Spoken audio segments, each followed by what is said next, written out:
اللہ رب العزت نے اس دنیا میں جو کچھ بھی پیدا کیا ہے وہ سب حکمت کے تحت پیدا کیا ہے۔ پہاڑ، زمین، ندی، نالے، چرند و پرند، کوئی بھی چیز بے فائدہ اور بے مقصد نہیں ہے، لہٰذا انسان کی تخلیق بھی بغیر کسی مقصد کے نہیں ہے۔ اور جب عام انسانوں کی تخلیق بے مقصد نہیں ہے تو جو انسان تمام انسانوں سے اعلیٰ اور اشرف ہیں، جو سارے نبیوں کے سردار ہیں، ان کے مقصد تخلیق اور مقصد بعثت کتنا اعلیٰ ہوگا، کتنا عرفہ ہوگا۔ اللہ رب العزت نے آپ کے مقصد بعثت کو قرآن کریم میں کچھ اس طرح سے بیان کیا ہے: هو الذی بعث فی الامیین رسولا منہم یتلو علیہم آیاتہ ویزکیہم ویعلمہم الکتاب والحکمہ۔ وہی ہے جس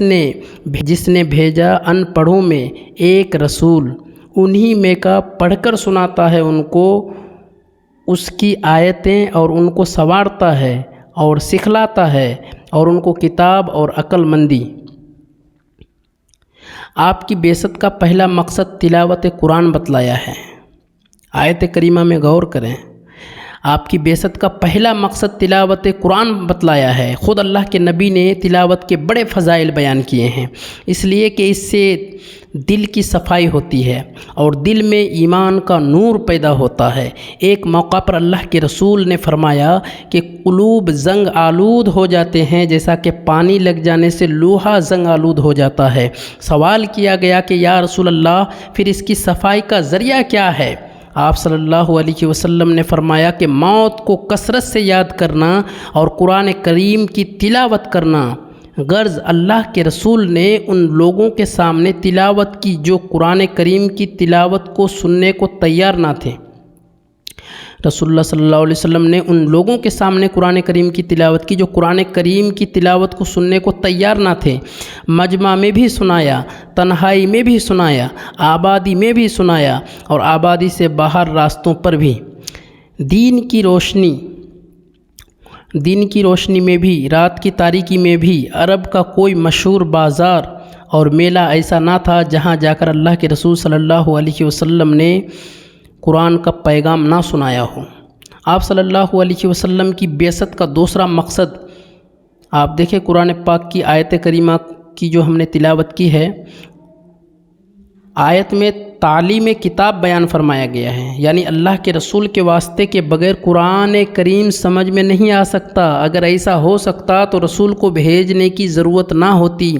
پھر تو یہ ہوتا کہ جبرائیل علیہ السلام آتے اور کسی مقدس مقام پر کتاب کو رکھ دیتے اور اعلان فرما دیتے کہ اس کتاب کو پڑھ لو اور جو کچھ اس میں لکھا ہے اس پر عمل کر لو، لیکن ایسا نہیں ہوا،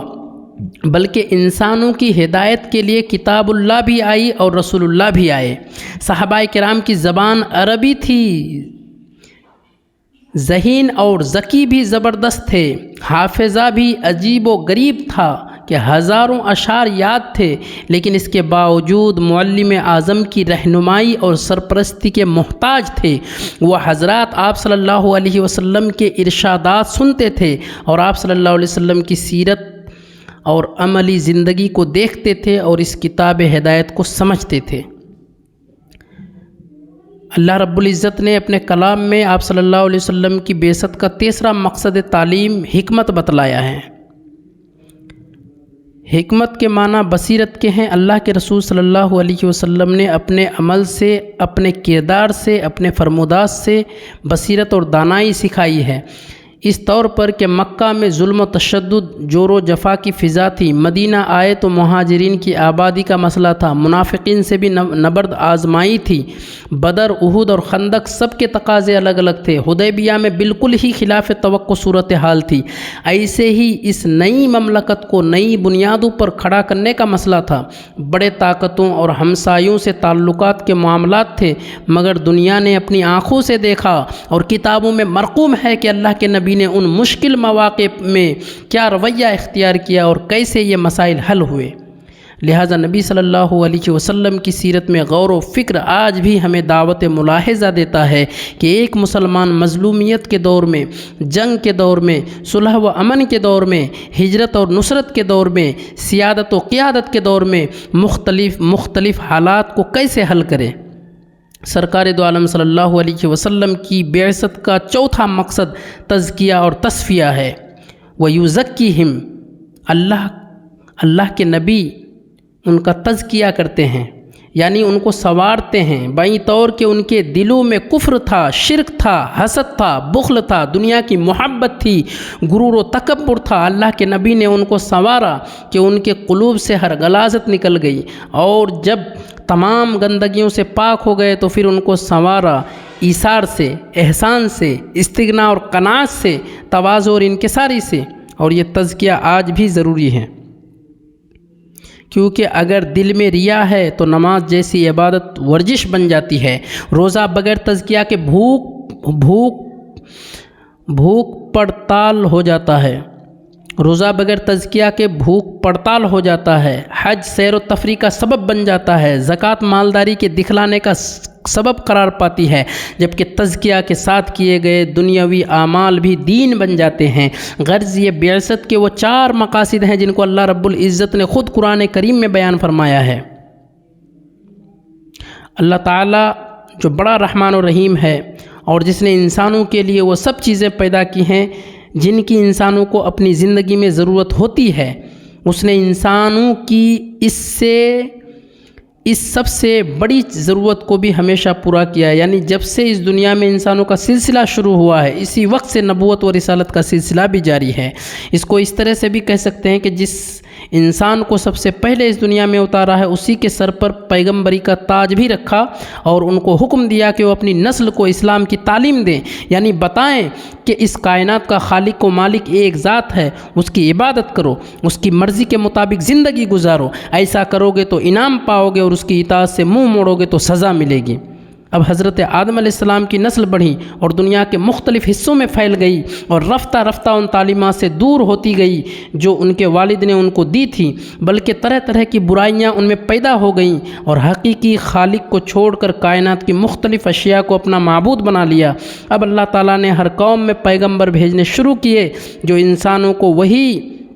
بھولا ہوا سبق یاد دلاتے تھے جو آدم علیہ السلام سکھا کر گئے تھے۔ الغرض ضرورت اور وقت کے مطابق مختلف زمانوں، ملکوں اور علاقوں میں رسول اور پیغمبر آتے رہیں۔ کسی قرآنی آیت یا حدیث صحیحہ میں تعداد کی صراحت نہیں، لیکن یہ صاف صاف بتلایا گیا ہے کہ کوئی قوم اور مقام ایسا نہیں ہے جہاں رسول نہ بھیجا گیا ہو، جیسا کہ فرمان باری تعالیٰ ہے وَلِكُلِّ أُمَّةٍ رسول، اور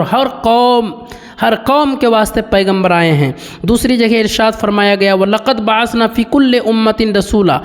إِنَّ عَبْدَ اللَّهِ وَاجْتَنِبُوا لِطَاغُوتَ، اور ہم نے ہر ایک امت میں رسول بھیجے کہ لوگ اللہ کی عبادت کریں اور اس کے سوا تمام معبودوں سے بچیں۔ ایسے ہی سورہ فاطر میں فرمایا گیا وَإِنَّ مِنْ أُمَّةٍ إِلَّا خَلَا فِيهَا نَذِيرٌ، کوئی قوم ایسی نہیں ہے جن کے پاس ہمارا رسول نہ پہنچا ہو۔ ابتدا میں ہر قوم میں الگ الگ پیغمبر آتے تھے، اور ان کی تعلیم انہی کی قوم کے اندر محدود رہتی تھی، کیونکہ ہر قوم اپنے وطن کی حدود میں گویا مقید تھی۔ ایسی حالت میں کوئی عام اور مشترک تعلیم تمام قوموں میں پھیلنی بہت مشکل تھی۔ پھر زمانہ جیسے ہی آگے بڑھا، تجارت اور صنعت، حرفت کی ترقی کے ساتھ ساتھ قوموں کے تعلقات ایک دوسرے سے قائم ہو گئے۔ چین، جاپان سے لے کر یورپ اور افریقہ کے دور دراز ملکوں تک جہاں جہاز رانی اور خشکی کے سفروں کا سلسلہ قائم ہو گیا، علوم و فنون پھیلے، قوموں کے درمیان خیالات اور علمی مضامین کا تبادلہ ہونے لگا۔ اس طرح سے وہ دوری اور جدائی جو پہلے انسانی اقوام میں پائی جاتی تھی رفتہ رفتہ